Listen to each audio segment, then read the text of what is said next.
Mesdames, Messieurs, bonjour et bienvenue sur notre chaîne YouTube. L'information vous place au sommet du monde. Alors, si vous êtes nouveau, abonnez-vous et cliquez aussi sur la cloche de notification pour ne plus rien manquer. On commence. Eh bien, très chers auditeurs, du côté du Mali, plusieurs bases des groupes terroristes ont été visées par des frappes aériennes des forces armées maliennes connues sous l'acronyme FAMA. Entre le 27 et le 28 avril 2022, près des localités de Niasso, Sébé et Sosobé, Togoro et dans le Yirma, à 23 km au sud-ouest de Mondoro, région de Mopti, a annoncé l'armée malienne vendredi soir.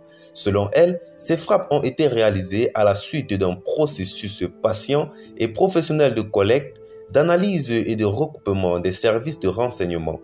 Dans le secteur de Yirma, à 23 km au sud-ouest de Mondoro, région de Mopti, c'est un regroupement et une rencontre de coordination et de planification d'attaque par des terroristes de la Katiba Serma et Ansarul al-Islam. Dans la nuit du 27 au 28 avril, précise la source militaire, ils ont été visés. La cible détruite était la base du terroriste Ousmane Ima alias Abu Adama, petit frère du terroriste Moussa Ima, tous identifiés dans la base de données des terroristes recherchés, indique le communiqué qui dresse un bilan de 12 terroristes neutralisés, 7 blessés évacués dans une forêt située aux alentours du village d'Issey et 3 véhicules calcinés, dont un pick-up équipé d'un 12,7 mm. La même source relève plusieurs motos brûlées. D'autres frappes aériennes effectuées le 29 avril ont ciblé un important dépôt logistique opérationnel des terroristes situé entre les localités de Niasso, Sébé et Sosobé, Togoro. Sur ce coup, l'armée précise que la cache des terroristes détruite a occasionné de grandes et multiples explosions en différents points du dépôt. Les flammes observées après les frappes confirment la destruction de sites contenant divers matériels de guerre, y compris des explosifs, des drones, des armes et des munitions. Ce dépôt, poursuit le même communiqué, avait également été identifié et localisé suite à une longue série de renseignements techniques ainsi que de patientes opérations de surveillance et d'observation aérienne. Il faisait l'objet d'incessants mouvements de véhicules et de tricycles chargés de divers matériels à partir des localités de Dungura, Touguéré, Koumbé, Wallo et Sosobé.